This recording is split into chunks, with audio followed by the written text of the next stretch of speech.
ಪ್ರಿಯ ವಿದ್ಯಾರ್ಥಿಗಳೇ, ನಾನು Shubha T E, ಸಹಾಯಕ ಪ್ರಾಧ್ಯಾಪಕರು, ಅರ್ಥಶಾಸ್ತ್ರ ವಿಭಾಗ, ಸರ್ಕಾರಿ ಪ್ರಥಮ ದರ್ಜೆ ಕಾಲೇಜು, ಹೆಬ್ರಿ. ಇಂದಿನ ಅವಧಿಯಲ್ಲಿ ನಾವು ಮಂಗಳೂರು ವಿಶ್ವವಿದ್ಯಾಲಯ BA 5ನೇ ಸೆಮಿಸ್ಟರ್ಗೆ ನಿಗದಿಪಡಿಸಿರುವ ಅಭಿವೃದ್ಧಿ ಅರ್ಥಶಾಸ್ತ್ರ ವಿಷಯದಲ್ಲಿ ಸಂಪ್ರದಾಯ ಪಂಥದ ಅಭಿವೃದ್ಧಿ ಸಿದ್ಧಾಂತ classical theory of economic development ಕುರಿತು ತಿಳಿದುಕೊಳ್ಳೋಣ.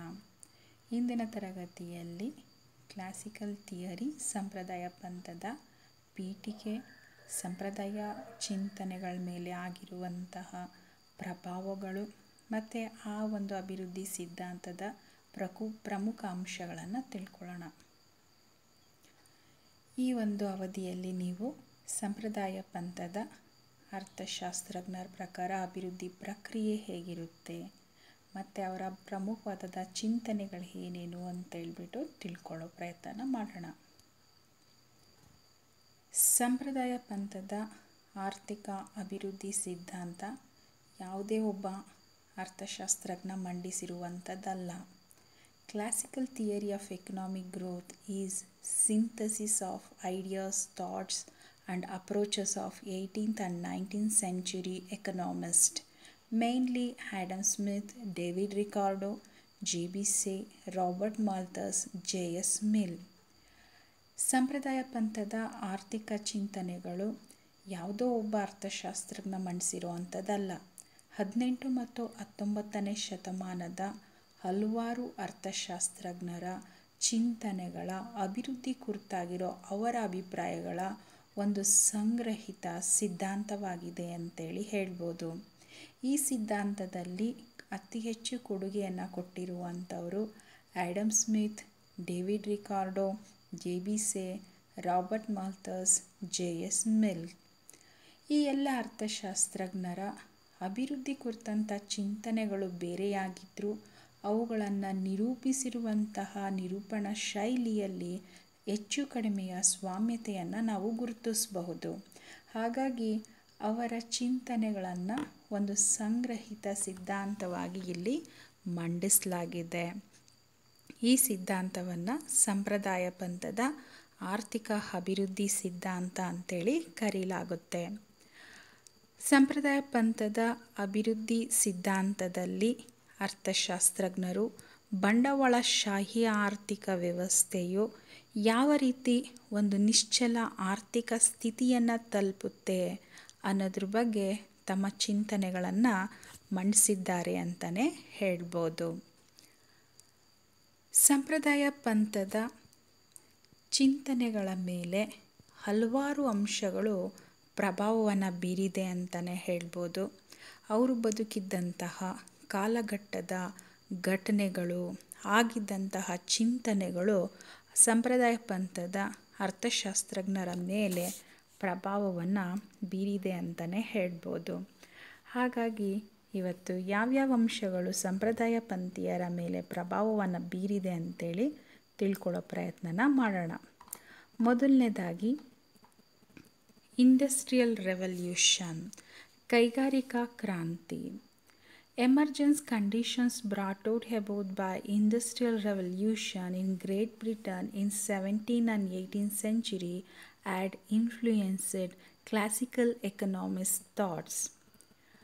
17 ಮತ್ತು 18ನೇ ಶತಮಾನದಲ್ಲಿ ಬ್ರಿಟನ್ ಸೇರಿದಂತೆ ಯುರೋಪಿನ ಎಲ್ಲ ರಾಷ್ಟ್ರಗಳಲ್ಲಿ ಕೈಗಾರಿಕಾ ಕ್ರಾಂತಿಯು ಪ್ರಾರಂಭವಾಗಿರುತ್ತೆ. ಈ ಕೈಗಾರಿಕಾ ಕ್ರಾಂತಿಯಿಂದಾಗಿ ಉತ್ಪಾದನಾ ಕ್ಷೇತ್ರದಲ್ಲಿ ಹೊಸ ವಿಧಾನಗಳು ಅಳವಡಿಕೆ ಆಗುತ್ತೆ. ಉತ್ಪಾದನೆಯ ಪ್ರಕ್ರಿಯೆ ಯಾಂತ್ರೀಕರಣ ಆಗೋದಕ್ಕೆ ಪ್ರಾರಂಭ ಆಗುತ್ತೆ. ಹಾಗಾಗಿ ಈ ರಾಷ್ಟ್ರಗಳಲ್ಲಿ ಉತ್ಪಾದನಾ ಸಾಮರ್ಥ್ಯ ಕೂಡ ಹೆಚ್ಚಾಗ್ತಾ ಇರುತ್ತೆ, ದಕ್ಷತೆ ಕೂಡ ಹೆಚ್ಚಾಗ್ತಾ ಇರುತ್ತೆ. ಹಾಗಾಗಿ ಈ ರಾಷ್ಟ್ರಗಳಲ್ಲಿ ತಂತ್ರಜ್ಞಾನ ಒಂದು ಉತ್ಪಾದನಾ ವಿಧಾನವಾಗಿ ತುಂಬಾ ಜನಪ್ರಿಯತೆಯನ್ನು ಪಡೆಯುತ್ತೆ.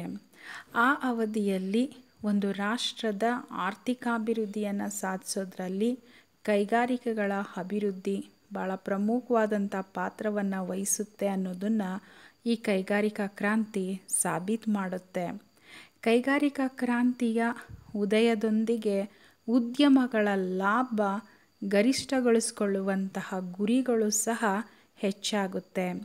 ಕೈಗಾರಿಕೆಗಳನ್ನು ವಿಸ್ತರಣೆ ಮಾಡಬೇಕಾಗಿರೋದ್ರಿಂದ ಶ್ರಮಶಕ್ತಿಗೆ ಬೇಡಿಕೆ ಕೂಡ ಹೆಚ್ಚಾಗುತ್ತೆ. ಕೈಗಾರಿಕಾ ಕ್ರಾಂತಿಯಿಂದ ಕೈಗಾರಿಕೆಗಳು, ತಂತ್ರಜ್ಞಾನ, ಹೂಡಿಕೆ, ಶ್ರಮಶಕ್ತಿ ಅನ್ನುವಂಥ ಹಲವಾರು ಅಂಶಗಳು ಆರ್ಥಿಕ ಚಿಂತನೆಗೆ ಕೇಂದ್ರ ಆಗೋದಕ್ಕೆ ಪ್ರಾರಂಭ ಆಗುತ್ತೆ. ಹಾಗಾಗಿ ಈ ಚಿಂತನೆಗಳನ್ನು ಕುರಿತು ಅಭಿವೃದ್ಧಿಪಡಿಸುವಂತಹ ಒಂದು ಸಿದ್ಧಾಂತದ ಚಿಂತನೆಗಳ ಅವಶ್ಯಕತೆ ಇರುತ್ತೆ. ಅದನ್ನು ಸಂಪ್ರದಾಯ ಪಂಥೀಯರು ಮಾಡಿದ್ರು ಅಂತಲೇ ಹೇಳ್ಬೋದು.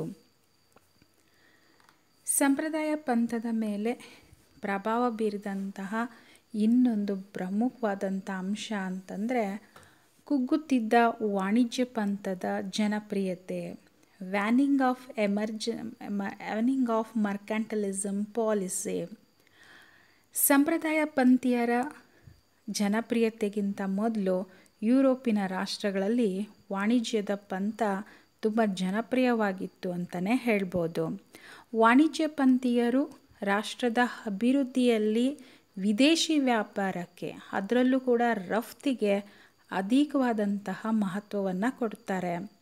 ಹಾಗಾಗಿ ರಫ್ತು ವ್ಯಾಪಾರ ಹೆಚ್ಚಾದರೆ ರಾಷ್ಟ್ರದ ಪ್ರಗತಿ ಸಾಧ್ಯ ಅನ್ನೋದನ್ನು ಹೇಳ್ತಾರೆ. ಜೊತೆಯಲ್ಲಿ ವಾಣಿಜ್ಯ ಪಂಥೀಯರು ಪಾಲಿಸಿದಂತಹ ಇನ್ನೊಂದು ಪ್ರಮುಖವಾದಂಥ ಚಿಂತನೆ ಅಂತಂದರೆ ಆರ್ಥಿಕ ಪ್ರಗತಿಯಲ್ಲಿ, ಆರ್ಥಿಕ ವ್ಯವಹಾರಗಳಲ್ಲಿ ಸರ್ಕಾರ ಹಸ್ತಕ್ಷೇಪ ಮಾಡಬೇಕು. ಸರ್ಕಾರ ಹಸ್ತಕ್ಷೇಪ ಮಾಡಿ ಆರ್ಥಿಕ ಪ್ರಗತಿಯನ್ನು, ಆರ್ಥಿಕ ವ್ಯವಹಾರಗಳನ್ನು ನಡೆಸಬೇಕು ಅಂತೇಳಿ ಪ್ರತಿಪಾದಿಸಿದ್ರು. ಈ ಪ್ರತಿಪಾದನೆಗಳಿಂದಾಗಿ ಯುರೋಪಿನ ಅನೇಕ ರಾಷ್ಟ್ರಗಳಲ್ಲಿ ರಾಜ್ಯದ ಹಸ್ತಕ್ಷೇಪ ಆರ್ಥಿಕ ವ್ಯವಹಾರಗಳಲ್ಲಿ ಮಿತಿಮೀರಿ ಬೆಳೆದಿತ್ತು ಅಂತಲೇ ಹೇಳ್ಬೋದು. ಹಾಗಾಗಿ ಸಂಪ್ರದಾಯ ಪಂಥೀಯರು ಈ ಒಂದು ಚಿಂತನೆಗಳಿಗೆ ವಿರುದ್ಧವಾದಂತಹ ಚಿಂತನೆಗಳನ್ನು ಪ್ರತಿಪಾದಿಸಿದ್ರು. ಸಂಪ್ರದಾಯ ಪಂಥೀಯರು ವ್ಯಾಪಾರಕ್ಕಿಂತ ರಾಷ್ಟ್ರದಲ್ಲಿ ಉತ್ಪಾದನೆಯನ್ನು ಹೆಚ್ಚಿಸುವ ಮೂಲಕ ರಾಷ್ಟ್ರ ಪ್ರಗತಿಯನ್ನು ಸಾಧಿಸಬೇಕು ಅನ್ನೋದನ್ನು ಹೇಳಿದ್ರು. ಜೊತೆಯಲ್ಲಿ ಸರ್ಕಾರದ ಹಸ್ತಕ್ಷೇಪವನ್ನು, ಸರ್ಕಾರ ನಿಯಮಗಳನ್ನು, ನಿರ್ಬಂಧಗಳನ್ನು ಮಾಡೋದನ್ನು ವಿರೋಧಿಸಿದ್ರು. ಮುಕ್ತ ಮಾರುಕಟ್ಟೆಯ ಕಾರ್ಯಾಚರಣೆಯನ್ನು ಸಂಪ್ರದಾಯ ಪಂಥದ ಅರ್ಥಶಾಸ್ತ್ರಜ್ಞರು ಪ್ರತಿಪಾದಿಸಿದ್ರು ಅಂತಲೇ ಹೇಳ್ಬೋದು. ಹಾಗಾಗಿ ವಾಣಿಜ್ಯ ಪಂಥದ ಚಿಂತನೆಗಳು ಕುಗ್ಗುತ್ತಿದ್ದಂತಹ ಸಮಯದಲ್ಲಿ ಸಂಪ್ರದಾಯ ಪಂಥದ ಚಿಂತನೆಗಳು ಏಳಿಗೆ ಪಡೆಯೋದಕ್ಕೆ ಪ್ರಾರಂಭ ಆಯಿತು ಅಂತಲೇ ಹೇಳ್ಬೋದು. ಸಂಪ್ರದಾಯ ಚಿಂತಕರ ಮೇಲೆ ಪ್ರಭಾವ ಬೀರಿದಂತಹ ಇನ್ನೊಂದು ಅಂಶ ಡ್ಯುಯಲಿಸ್ಟಿಕ್ ಎಕಾನಮಿ, ದ್ವಂದ್ವ ಆರ್ಥಿಕತೆ. Emergence of industries and technology created dualistic economy. Dualistic economy is one where traditional and modern characters coexist. ದ್ವಂದ್ವ ಆರ್ಥಿಕತೆ ಆಧುನಿಕ ಮತ್ತು ಸಂಪ್ರದಾಯತೆಗಳ ಸಹ ಅಸ್ತಿತ್ವವನ್ನು ಪ್ರತಿನಿಧಿಸುತ್ತೆ ಅಂತಲೇ ಹೇಳ್ಬೋದು. ಕೈಗಾರಿಕಾ ಕ್ರಾಂತಿಯ ಸಮಯ, ತಂತ್ರಜ್ಞಾನಗಳ ಅಳವಡಿಕೆ ಆಗ್ತಿದ್ದಂತಹ ಸಮಯ, ಯಾಂತ್ರೀಕರಣದ ಸಮಯ, ಜೊತೆಯಲ್ಲಿ ಸಂಪ್ರದಾಯ ವಿಧಾನಗಳು ಕೂಡ ಯುರೋಪಿನ ರಾಷ್ಟ್ರಗಳಲ್ಲಿ ಅಸ್ತಿತ್ವದಲ್ಲಿತ್ತು. ಯುರೋಪಿನ ರಾಷ್ಟ್ರಗಳಲ್ಲಿ ಇದೊಂದು ಪರಿವರ್ತನಾ ಅವಧಿಯಾಗಿತ್ತು. ಕೃಷಿ ಆರ್ಥಿಕತೆಯಿಂದ ಕೈಗಾರಿಕಾ ಆರ್ಥಿಕತೆಗೆ ಪರಿವರ್ತನೆಗೊಳ್ಳೋದಕ್ಕೆ ಈ ದ್ವಂದ್ವ ಆರ್ಥಿಕತೆ ಹಲವಾರು ಸವಾಲುಗಳನ್ನು, ಹಲವಾರು ಸಮಸ್ಯೆಗಳನ್ನು ಮುಂದೆ ತಂದೊಡ್ತು ಅಂತಲೇ ಹೇಳ್ಬೋದು. ಆ ಸಮಸ್ಯೆಗಳನ್ನು, ಸವಾಲುಗಳನ್ನು ಎದುರಿಸೋದಕ್ಕೆ ಒಂದು ಅಭಿವೃದ್ಧಿ ಚಿಂತನೆಯ ಅವಶ್ಯಕತೆ ಇತ್ತು. ಆ ಅವಶ್ಯಕತೆಯನ್ನು ಸಂಪ್ರದಾಯ ಪಂಥೀಯರು ಮಾಡಿದ್ರು ಅಂತಲೇ ಹೇಳ್ಬೋದು. ಸಂಪ್ರದಾಯ ಪಂಥೀಯರ ಮೇಲೆ ಪ್ರಭಾವ ಬೀರಿದಂತಹ ಇನ್ನೊಂದು ಪ್ರಮುಖವಾದಂಥ ಅಂಶ ಅಂತಂದರೆ ಆಡಳಿತ, ಸಾಂಸ್ಥಿಕ ಮಾದರಿ, ಅಡ್ಮಿನಿಸ್ಟ್ರೇಷನ್, ಇನ್ಸ್ಟಿಟ್ಯೂಷನಲ್ ಪ್ಯಾಟ್ರನ್. ಈ ಒಂದು ಸಂದರ್ಭದಲ್ಲಿ ಸಂಪ್ರದಾಯ ಪಂಥೀಯರ ಚಿಂತನೆ ಸಮಯದಲ್ಲಿ, ಕೈಗಾರಿಕಾ ಕ್ರಾಂತಿಯ ಸಮಯದಲ್ಲಿ ರಾಜ್ಯಗಳು ಅಂದರೆ ರಾಜಪ್ರಭುತ್ವ ಮತ್ತು ಅದರ ಅಂಗ ಸಂಸ್ಥೆಗಳು ಆರ್ಥಿಕ ವ್ಯವಹಾರಗಳಲ್ಲಿ ಅನಪೇಕ್ಷಿತವಾದಂತಹ ಹಸ್ತಕ್ಷೇಪವನ್ನು ಮಾಡ್ತಾ ಇದ್ವು. ಈ ರಾಜ್ಯದ ಅನಪೇಕ್ಷಿತ ಹಸ್ತಕ್ಷೇಪ ಅಭಿವೃದ್ಧಿಗೆ ವಿರೋಧವಾದಂತಹ ನೀತಿಗಳನ್ನು, ಧೋರಣೆಗಳನ್ನು ಆಚರಣೆಗೆ ತಗೊಂಬರ್ತಾ ಇದ್ವು. ಇದರಿಂದಾಗಿ ಉತ್ಪನ್ನದ ಹಂಚಿಕೆ, ಸಂಪನ್ಮೂಲಗಳ ಹಂಚಿಕೆಗಳಲ್ಲಿ ತುಂಬಾ ಅಪವ್ಯಯಗಳು ಉಂಟಾಗ್ತಿದ್ವು ಅಂತಲೇ ಹೇಳ್ಬೋದು. ರಾಜ್ಯಗಳು, ಸರ್ಕಾರಗಳು ಆರ್ಥಿಕ ವ್ಯವಹಾರಗಳ ಮೇಲೆ ಅನಗತ್ಯ ನಿರ್ಬಂಧಗಳನ್ನು ಹೇರಿದ್ರಿಂದ ಆರ್ಥಿಕ ಚಟುವಟಿಕೆಗಳು ಸುಲಭವಾಗಿ, ಸರಳವಾಗಿ ನಡೆಯೋದಕ್ಕೆ ಅಡ್ಡಿಯಾಗಿತ್ತು ಅಂತಲೇ ಹೇಳ್ಬೋದು. ಹಾಗಾಗಿ ರಾಜ್ಯಗಳಿಂದ ಉದ್ಯಮ ಸಂಸ್ಥೆಗಳು, ಉದ್ಯಮಗಾರರು ಯಾವುದೇ ರೀತಿಯಾದಂತಹ ಉತ್ತೇಜನಗಳನ್ನು ಪಡೆಯೋಕ್ಕೆ ಸಾಧ್ಯ ಆಗ್ತಿರಲಿಲ್ಲ. ಹಾಗಾಗಿ ಉದ್ಯಮ ಸಂಸ್ಥೆಗಳು ಆರ್ಥಿಕ ವ್ಯವಹಾರಗಳಲ್ಲಿ ಉತ್ತೇಜನಗೊಳ್ಬೇಕು ಅಂದರೆ ಈ ಒಂದು ಹಸ್ತಕ್ಷೇಪ ಕಡಿಮೆ ಇಡಬೇಕಾಗುತ್ತೆ ಅಂತೇಳಿ ಮುಕ್ತ ಆರ್ಥಿಕತೆಗೆ ಹೆಚ್ಚಿನ ಬೇಡಿಕೆಯನ್ನು ಈ ಸಮಯದಲ್ಲಿ ನೋಡ್ಬೋದಿತ್ತು. ಹಾಗಾಗಿ ಈ ಪರಿಸ್ಥಿತಿಗಳು ಕೂಡ ಸಂಪ್ರದಾಯ ಪಂಥೀಯರು ತಮ್ಮ ಚಿಂತನೆಗಳನ್ನು ರೂಪಿಸ್ಕೊಳ್ಳೋದಕ್ಕೆ ತುಂಬಾ ಸಹಾಯಕವಾಯಿತು ಅಂತಲೇ ಹೇಳ್ಬೋದು. ಸಂಪ್ರದಾಯ ಪಂಥೀಯರ ಮೇಲೆ ಪ್ರಭಾವ ಬೀರಿದಂತಹ ಇನ್ನೊಂದು ಅಂಶ ಜನಸಂಖ್ಯಾ ಬೆಳವಣಿಗೆ. ಯುರೋಪ್ ಸೇರಿದಂತೆ ಎಲ್ಲ ರಾಷ್ಟ್ರಗಳಲ್ಲಿ ಜನಸಂಖ್ಯೆ ಏರಿಕೆ ಆಗ್ತಾ ಇತ್ತು. ಜನಸಂಖ್ಯೆ ಏರಿಕೆಯಿಂದ ಶ್ರಮಶಕ್ತಿಯ ಪೂರೈಕೆ ಅಧಿಕವಾಗ್ತಾ ಹೋಯಿತು. ಹಾಗಾಗಿ ಜನಸಂಖ್ಯೆ ಹೆಚ್ಚಿದ್ರಿಂದ ಆ ಜನಸಂಖ್ಯೆಗೆ ಹೊಟ್ಟೆ ತುಂಬಿಸುವಂತಹ ಉತ್ಪಾದನೆಯನ್ನು ಮಾಡಬೇಕಿತ್ತು. ಆ ಜನರಿಗೆ ಉದ್ಯೋಗವನ್ನು ಕೊಡಬೇಕಿತ್ತು. ಸರಕುಗಳನ್ನು ಜನರಿಗೆ ವಿತರಣೆ ಮಾಡುವಂತಹ ವಿಷಯಗಳು ಆರ್ಥಿಕ ಸಮಸ್ಯೆಗಳಾಗಿ ಪ್ರಮುಖವಾಗಿ ಕಾಣಿಸ್ಕೊಳ್ಳೋದಕ್ಕೆ ಪ್ರಾರಂಭ ಆಯಿತು ಅಂತಲೇ ಹೇಳ್ಬೋದು. ಹಾಗಾಗಿ ಜನಸಂಖ್ಯಾ ಬೆಳವಣಿಗೆಯಿಂದ ಎದುರಾಗಬಹುದಾದಂತಹ ಸಮಸ್ಯೆಗಳಿಗೆ ಪರಿಹಾರ ಕಂಡುಹಿಡಿಯೋದು ಭಾಳ ಅವಶ್ಯಕವಾಯಿತು. ಆ ಅವಶ್ಯಕತೆಯನ್ನು ಸಂಪ್ರದಾಯ ಪಂಥದ ಚಿಂತಕರು ನೆರವೇರಿಸಿದ್ರು ಅಂತಲೇ ಹೇಳ್ಬೋದು. ಸಂಪ್ರದಾಯ ಪಂಥೀಯರ ಚಿಂತನೆಯ ಮೇಲೆ ಪ್ರಭಾವ ಬೀರಿದಂಥ ಇನ್ನೊಂದು ಅಂಶ ಅಂತಂದರೆ ಪೂರೈಕೆ ಸಂಬಂಧದ ಆರ್ಥಿಕ ಚಿಂತನೆ. ಈ ಅವಧಿಯಲ್ಲಿ ಎಲ್ಲ ಅರ್ಥಶಾಸ್ತ್ರಜ್ಞರು, ಆರ್ಥಿಕ ತಜ್ಞರು, ಉದ್ಯಮಗಳು ಹೆಚ್ಚು ಗಮನ ಹರಿಸಿದ್ದು ಯಾವ ವಿಷಯಕ್ಕೆ ಅಂದರೆ ಉತ್ಪಾದನೆಗೆ. ಉತ್ಪಾದನೆಯನ್ನು ಹೆಚ್ಚಿಸಿ ಪೂರೈಕೆಯನ್ನು ಹೆಚ್ಚಿಸುವಂತಹ ಅಂಶದ ಕಡೆ ಹೆಚ್ಚು ಆದ್ಯತೆಯನ್ನು ಕೊಟ್ಟರು. ಹಾಗಾಗಿ ಉತ್ಪಾದನಾ ವೆಚ್ಚ, ಲಾಭ ಈ ರೀತಿಯಾದ ಅಂಶಗಳು ಪ್ರಾಮುಖ್ಯತೆಯನ್ನು ಪಡೆದವು ಅಂತಲೇ ಹೇಳ್ಬೋದು. ಈ ಅವಧಿಯಲ್ಲಿ ಬೇಡಿಕೆಯ ಅಂಶ, ಅನುಭೋಗ ಈ ರೀತಿಯಾದಂತಹ ಅಂಶಗಳನ್ನು ನಿರ್ಲಕ್ಷಿಸಲಾಯಿತು. ಹಾಗಾಗಿ ಪೂರೈಕೆ ಸಂಬಂಧದ ಆರ್ಥಿಕ ಚಿಂತನೆಗಳು ಇಲ್ಲಿ ಮೇಲ್ಗೈ ಸಾಧಿಸ್ತು ಅಂತಲೇ ಹೇಳ್ಬೋದು. ಹಾಗಾಗಿ ಸಂಪ್ರದಾಯ ಪಂಥದ ಅರ್ಥಶಾಸ್ತ್ರಜ್ಞರು ಪೂರೈಕೆ ವಿಧಾನಗಳನ್ನ ಚಿಂತನೆ ಮಾಡಿದ್ರು. ಸಂಪ್ರದಾಯ ಪಂಥೀಯರಲ್ಲಿ ಆರ್ಥಿಕ ಅಭಿವೃದ್ಧಿ ಚಿಂತನೆಗೆ ಪ್ರಮುಖ ಕೊಡುಗೆಯನ್ನು ನೀಡಿರೋವಂಥವರು ಆ್ಯಡಮ್ ಸ್ಮಿತ್ ಅರ್ಥಶಾಸ್ತ್ರದ ಪಿತಾಮಹ. ತಮ್ಮ ರಾಷ್ಟ್ರಗಳ ಸಂಪತ್ತು ಅನ್ನೋ ಗ್ರಂಥದಲ್ಲಿ ಅಭಿವೃದ್ಧಿಗೆ ಸಂಬಂಧಪಟ್ಟಂತಹ ಕೆಲವೊಂದು ಚಿಂತನೆಗಳನ್ನು ರೂಪಿಸಿದ್ದಾರೆ ಅಂತ ಹೇಳ್ಬೋದು. ಆ್ಯಡಮ್ ಸ್ಮಿತ್ ಆರ್ಥಿಕ ವ್ಯವಹಾರದಲ್ಲಿ ಸರ್ಕಾರದ ಹಸ್ತಕ್ಷೇಪ ಇರಬಾರ್ದು, ಸರ್ಕಾರದ ಪಾಲ್ಗೊಳ್ಳುವಿಕೆ ಭಾಳ ಮಿತವಾಗಿರಬೇಕು ಅಂತೇಳಿ ತಾಟಸ್ಥ ನೀತಿಯನ್ನು ಪ್ರತಿಪಾದಿಸ್ತಾರೆ. ಅದೇ ರೀತಿ ಶ್ರಮ ವಿಭಜನೆ ಅನ್ನುವಂತಹ ಒಂದು ತಂತ್ರವನ್ನು ಉತ್ಪಾದನೆಯ ತಂತ್ರಜ್ಞಾನವಾಗಿ ಅವರು ಪ್ರತಿಪಾದಿಸ್ತಾರೆ. ಹಾಗಾಗಿ ಆ ರಾಷ್ಟ್ರ ಅಭಿವೃದ್ಧಿ ಆಗಬೇಕು ಅಂದರೆ ಸರ್ಕಾರದ ಪಾಲ್ಗೊಳ್ಳುವಿಕೆ ಕಡಿಮೆ ಇರಬೇಕು, ಶ್ರಮ ವಿಭಜನೆ ಅನ್ನುವಂತಹ ತಂತ್ರಜ್ಞಾನವನ್ನು ಅಳವಡಿಸ್ಕೋಬೇಕು ಅಂತೇಳಿ ಹೇಳ್ತಾರೆ. ಹಾಗಾಗಿ ಆರ್ಥಿಕತೆಯಲ್ಲಿ ಹೂಡಿಕೆಯನ್ನು ಹೆಚ್ಚಿಸಬೇಕು. ಹೂಡಿಕೆಯ ಮುಖಾಂತರ ತಂತ್ರಜ್ಞಾನ ಹೆಚ್ಚಾಗುತ್ತೆ. ತಂತ್ರಜ್ಞಾನ ಶ್ರಮ ವಿಭಜನೆಯನ್ನು ಹೆಚ್ಚಿಸುತ್ತೆ. ಶ್ರಮ ವಿಭಜನೆ ಹೆಚ್ಚಾದರೆ ಉತ್ಪನ್ನದ ಹೆಚ್ಚಳವಾಗುತ್ತೆ. ಉತ್ಪನ್ನ ಹೆಚ್ಚಳವಾದರೆ ಮಾರುಕಟ್ಟೆ ವಿಸ್ತರಣೆ ಆಗುತ್ತೆ ಅಂತೇಳಿ ಸ್ಮಿತ್ರವರು ಪ್ರತಿಪಾದನೆ ಮಾಡ್ತಾರೆ. ಹಾಗಾಗಿ ಆ್ಯಡಮ್ ಸ್ಮಿತ್ರವರು ರಾಷ್ಟ್ರದ ಅಭಿವೃದ್ಧಿಯಲ್ಲಿ ಬಂಡವಾಳ ಸಂಚಯನ, ಉಳಿತಾಯ, ಲಾಭಗಳು ವಹಿಸಬಹುದಾದಂತಹ ಪಾತ್ರಗಳ ಬಗ್ಗೆ ಪ್ರಮುಖವಾಗಿ ಮಾತಾಡ್ತಾರೆ. ಹಾಗಾಗಿ ಆ್ಯಡಮ್ ಸ್ಮಿತ್ರವರು ರೈತರು, ಉತ್ಪಾದಕರು, ವ್ಯವಹಾರಸ್ಥರು, ವ್ಯಾಪಾರಿಗಳು ಆರ್ಥಿಕ ಬೆಳವಣಿಗೆಯ ಪ್ರಮುಖ ಪಾಲುದಾರರು ಅಂತೇಳಿ ಗುರುತಿಸ್ತಾರೆ ಅಂತಲೇ ಹೇಳ್ಬೋದು.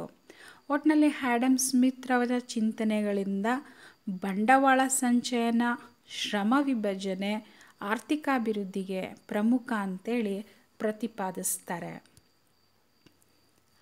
ಸಂಪ್ರದಾಯ ಪಂಥದ ಅಭಿವೃದ್ಧಿ ಸಿದ್ಧಾಂತಕ್ಕೆ ಕೊಡುಗೆಯನ್ನು ನೀಡಿರುವಂತಹ ಮತ್ತೊಬ್ಬ ಅರ್ಥಶಾಸ್ತ್ರಜ್ಞ ಎಂದರೆ ಡೇವಿಡ್ ರಿಕಾರ್ಡೋ. ಡೇವಿಡ್ ರಿಕಾರ್ಡೋರವರು ತಮ್ಮ ಗ್ರಂಥ principles of political economy and ಟ್ಯಾಕ್ಸೇಷನ್ನಲ್ಲಿ ತಮ್ಮ ಅಭಿವೃದ್ಧಿ ಚಿಂತನೆಗಳ ಬಗ್ಗೆ ಅವರು ಹೇಳ್ತಾರೆ. ರಿಕಾರ್ಡೋ ಅವರ ಪ್ರಕಾರ ಆರ್ಥಿಕ ಅಭಿವೃದ್ಧಿಯಲ್ಲಿ ಕೃಷಿಗೆ ಮಹತ್ವದ ಪಾತ್ರವನ್ನು ಕೊಟ್ಟಿದ್ದಾರೆ. ಕೃಷಿ ಜನರಿಗೆ ಆಹಾರವನ್ನು ಒದಗಿಸುತ್ತೆ, ಕೈಗಾರಿಕೆಗಳಿಗೆ ಕಚ್ಚಾ ಪದಾರ್ಥಗಳನ್ನು ಒದಗಿಸುತ್ತೆ, ಜೊತೆಗೆ ಜನರಿಗೆ ಕೊಳ್ಳುವಂತಹ ಸಾಮರ್ಥ್ಯವನ್ನು ಒದಗಿಸುತ್ತೆ. ಹಾಗಾಗಿ ಕೃಷಿನೇ ಆರ್ಥಿಕ ಅಭಿವೃದ್ಧಿಯ ಪ್ರಮುಖವಾದಂತಹ ಮೂಲ ಅಂತೇಳಿ ಪ್ರತಿಪಾದಿಸ್ತಾರೆ. ಕೃಷಿಯಲ್ಲಿ ಇಳಿಮುಖ ಪ್ರತಿಫಲ ನಿಯಮ ಅನ್ವಯ ಆಗೋದು ಅಂದರೆ ಕೃಷಿಯಲ್ಲಿ ಹೂಡಿಕೆಯನ್ನು ಹೆಚ್ಚಿಸ್ತಾ ಹೋದಂತೆ ಅದರಿಂದ ಸಿಗುವಂತಹ ಸೀಮಾಂತ ಪ್ರತಿಫಲನ ಕಡಿಮೆ ಆಗ್ತಾ ಹೋಗುತ್ತೆ. ಯಾಕಂದರೆ ಅದೊಂದು ಸ್ವಾಭಾವಿಕವಾದಂತಹ ನಿಯಮ ಅಂತೇಳಿ ಹೇಳ್ತಾರೆ. ಈ ನಿಯಮ ಆಚರಣೆ ಇರೋದ್ರಿಂದ ಆರ್ಥಿಕ ಅಭಿವೃದ್ಧಿಗೆ ಅಡಚಣೆ ಆಗುತ್ತೆ ಅಂತೇಳಿ ಅವರು ಪ್ರತಿಪಾದಿಸ್ತಾರೆ. ಯಾಕಂದರೆ ಉತ್ಪಾದನೆ ಕಡಿಮೆ ಆಗುತ್ತೆ, ಉತ್ಪಾದನೆ ಕಡಿಮೆ ಅಂದರೆ ಅಭಿವೃದ್ಧಿ ಕಡಿಮೆ ಆಗುತ್ತೆ ಅಂತೇಳಿ ಅವರು ಪ್ರತಿಪಾದಿಸ್ತಾರೆ. ಆರ್ಥಿಕ ಅಭಿವೃದ್ಧಿಗೆ ಆ್ಯಡಮ್ ಸ್ಮಿತ್ ಹೇಳಿರುವಂತೆ ರಿಕಾರ್ಡೋ ಕೂಡ ಬಂಡವಾಳ ಸಂಚಯನಕ್ಕೆ ಹೆಚ್ಚಿನ ಆದ್ಯತೆಯನ್ನು ಕೊಡ್ತಾರೆ. ಲಾಭ ಬಂಡವಾಳ ಸಂಚಯನದಲ್ಲಿ ವಹಿಸಬಹುದಾದಂಥ ಪಾತ್ರವನ್ನು ಸಹ ಹೇಳ್ತಾರೆ.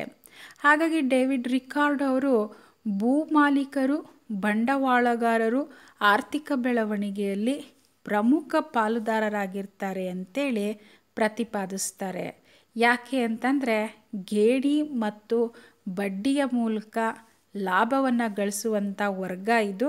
ಈ ವರ್ಗ ಹೂಡಿಕೆಯನ್ನು ಮಾಡಬೇಕು ಅಂತೇಳಿ ಹೇಳ್ತಾರೆ. ಹಾಗಾಗಿ ರಿಕಾರ್ಡೋ ಅವರ ಚಿಂತನೆಗಳು ಕೂಡ ಸಂಪ್ರದಾಯ ಅಭಿವೃದ್ಧಿ ಸಿದ್ಧಾಂತದ ಒಂದು ಪ್ರಮುಖ ಚಿಂತನೆ ಅಂತ ಹೇಳ್ಬೋದು.